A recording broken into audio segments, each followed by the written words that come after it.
আজি মই আপোনালোকৰ কাৰণে এটা নতুন ৰেচিপি লৈ আহিছোঁ। কেপচিকামৰ লগত আলু সয়া মছলা কেনেকৈ ৰান্ধে তাকে আজি আপোনালোকক দেখাম আৰু আপোনালোকে ভিডিঅ'টো প্ৰথমৰ পৰা শেষলৈকে চাব আৰু ভাল পালে লাইক কৰিব, কমেণ্ট কৰিব আৰু সাবস্ক্ৰাইব কৰিবলৈ নাপাহৰিব। আহক তেন্তে হ'লে ভিডিঅ'টো আৰম্ভ কৰোঁ।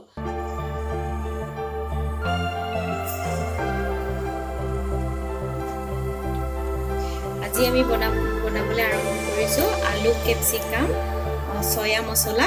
তাৰ বাবে আমি এটা কেপচিকাম টুকুৰা টুকুৰকৈ কাটি লৈছোঁ, আলু, তাৰপিছত পিঁয়াজ, চয়াবিনখিনি তিয়াই লৈছোঁ, টুকি লৈছোঁ, ভালকৈ পানীটো যোৱাই ল'ব।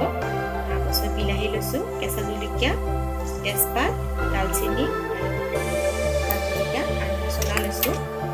গৰম মছলা লোৱা নাই, গৰম মছলাটো ওপৰত দিম, সেইটো মানে এতিয়া লৈছোঁ জলকীয়া গুড়ি, জিৰা, ধনিয়া, এইটো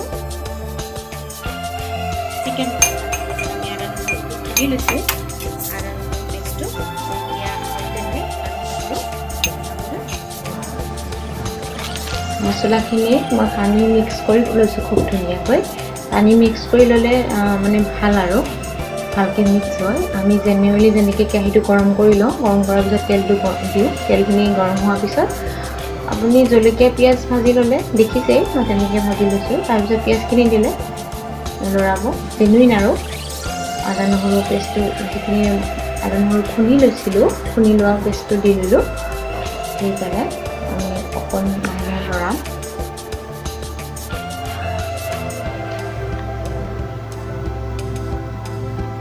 তাৰপিছত বিলাহীখিনি দিছোঁ। বিলাহীখিনি মানে মই মিহি মিহিকৈ কাটি বিলাহীটো দিছোঁ, কিন্তু আপোনালোকে বিলাহী পেষ্ট বনাইও দিব পাৰে। মই বিলাহীখিনি দিয়াৰ পিছত মছলাখিনি দি লৰাইছোঁ। লৰাই পেলাই কেপচিকামখিনি দি দিছোঁ। আলু আৰু কেপচিকামখিনি দিলে পেলাই ভাজিম। তেতিয়া মানে কি হয়, মছলাটো কেপচিকাম আৰু আলুখিনি মিক্স হৈ যাব। গেছটো মিডিয়াম ফ্লেমত দি আলু কেপচিকামখিনি ধুনীয়াকৈ লৰাই লোৱাৰ পিছত আমি যিহেতু নিমখ হালধি দিয়া নাছিলোঁ, এতিয়া নিমখ হালধি দিছোঁ। ইয়াত পৰিমাণ অনুসৰি নিমখখিনি দিব, হালধি দিব।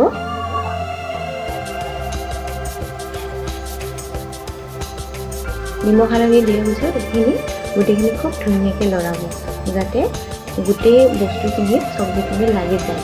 আৰু ইয়াক লৰাই পেলাই 5 মিনিট থাকিব। অকণ ৰঙচুৱা হোৱাৰ পিছত আমি ইয়াত যিখিনি চয়াবিন তিয়াই থৈছিলোঁ, চেপি লৈছিলোঁ, সেইখিনি চয়াবিন এড কৰি দিলোঁ।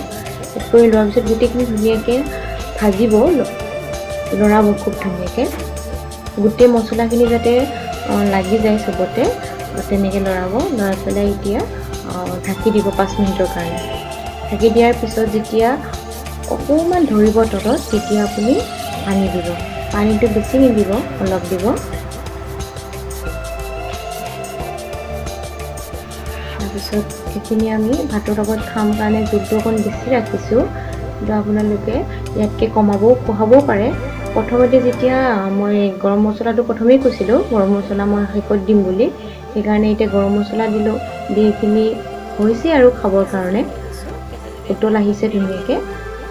আলুটো 2 পিচমান আলু ভাঙি দিবও পাৰে, গ্ৰেভিটো তেতিয়া ভাল হ'ব। এতিয়া হৈ গ'ল খাবৰ কাৰণে। মই ইয়াত দেখিছেনে খুব ধুনীয়া এটা ৰং হৈছে দেখিবৰ কাৰণে। আপোনালোকে মোৰ ভিডিঅ'টো চাই কেনেকুৱা পালে কমেণ্ট কৰি জনাবচোন, আৰু মোৰ চেনেলটো প্লিজ ছাবস্ক্ৰাইব কৰিবলৈ নাপাহৰিব, লগতে বেল আইকনটো প্ৰেছ কৰি দিব।